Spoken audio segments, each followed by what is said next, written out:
reçoit un appel qui dit « Ah, auriez-vous de la place pour 5 personnes? » Oui, parfait, c'est à quel nom? Oprah. C'est à quel nom?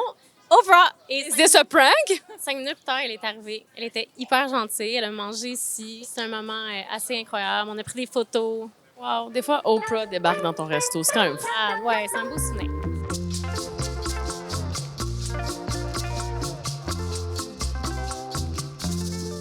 Aujourd'hui, je suis avec Sandra du Ferreira, que je considère comme étant la reine du centre-ville. Je pourrais jamais dire ça de moi-même. J'aimerais juste, en commençant, faire la nomenclature de tous les projets dans lesquels tu es impliqué. D'abord, il y a le restaurant Ferreira, où on est en ce moment, qui est un classique resto portugais qui est ouvert depuis presque 30 ans. Il y a le Campo, qui a une succursale sur Peel, au Time Out Market et au marché Atwater. Il y a le petit cousin de la famille, le Café Vasco. Tu es aussi impliqué au sein de la Fondation Sainte-Justine et vous avez une huile d'olive. Il manque-tu quelque chose?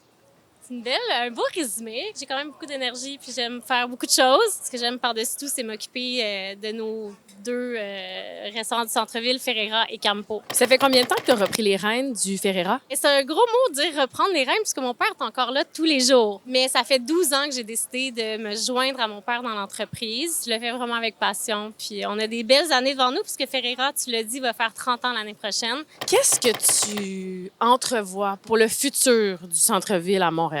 Je dois dire que le centre-ville a vécu des moments difficiles avec la COVID, comme pas mal tous les centres-villes du monde. Je suis quelqu'un de positif, je vois vers l'avenir, je vois vers l'avant, puis je trouve que il y a un retour au centre-ville, une vitalité, puis il y a des gens qui essayent de faire que ça devienne un succès. Quand on y est, puis qu'on a trouvé du parking, c'est vraiment le fun. Si tu avais à décrire le Ferreira, le Campo et le Vasco en un mot, ce serait quoi? Ferreira, je dirais élégance. Campo, délicieux.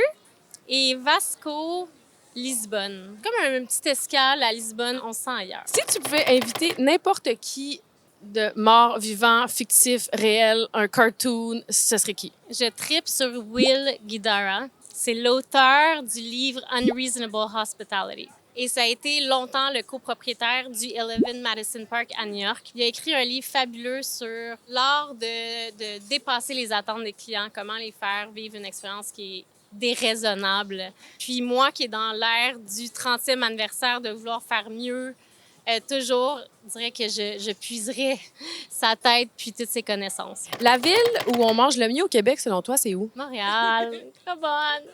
À travers le monde, ça serait où? C'est sûr que je dois dire Lisbonne, mais on va dire que j'enlève le Portugal juste parce que je suis biased. J'ai un coup de cœur pour Paris. J'ai été à Paris au mois de mai. C'était absolument incroyable. As-tu un resto que tu as particulièrement aimé là-bas? On a été au Clarence et c'était dans un château à plein cœur de Paris. On peut pas faire cette expérience-là souvent, mais je le recommande. Est-ce qu'il y a un plat qui a changé ta vie? La salade fatouche du livre Ottolenghi. Si je reçois des gens, c'est sûr que je la fais. Puis est-ce qu'il y a un plat dans ton enfance qui t'a marqué? Je pense à un plat de ma grand-mère. C'est les rejoinges qui sont des confits de porc, dans le fond du porc qui est cuit à même le gras de porc. Donc, c'est pas la chose la plus santé au monde, mais c'est délicieux. Aurais-tu un conseil pour les gens qui aiment pas cuisiner?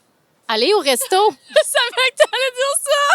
Je pense d'aller au marché, ça l'inspire. De focusser sur des bons ingrédients. Tu sais, peu d'ingrédients, mais les bons. As-tu un ingrédient fétiche? Fleur de sel, huile d'olive, sans ça, Il n'y a pas de fun. Hein? il n'y a pas de fun. Si tu devais faire découvrir un plat signature du Ferreira, ça serait quoi? Le riz aux fruits de mer. Plein de fruits de mer, de riz onctueux cuit dans une bisque de homard. On est quand même dans le traditionnel. Tu sais, au Ferreira, on est portugais, oui, mais qu'on a évolué, on a modernisé la cuisine. Mais là, ça, je peux dire que c'est un plat qui reste quand même dans l'authenticité. Est-ce qu'il y a un resto à Montréal qui te flabbergaste à tout coup? Je trouve ça dur parce que j'ai plein de restos préférés pour plein de différentes raisons. Je pense au Monarque, je pense au Filet, au Mont-Lapin. Puis j'adore aller dans le Chinatown comme j'adore aller au Saint-Hubert.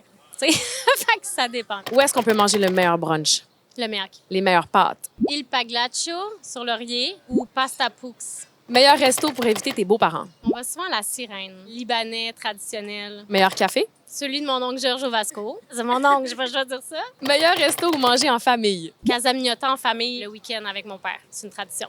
Meilleur resto pour que ça vire un peu party. Moi, je suis déjà venue ici puis ça avait viré party, là. C'est vrai. Mais sinon, j'ai tendance à dire Barbara, genre, puis que ça finit au baby. Meilleur resto pour une première date. La Lune, abordable, mais qualité top. Vraiment super. Ton hidden gem. Le Sami Soup Dumpling, le rêve.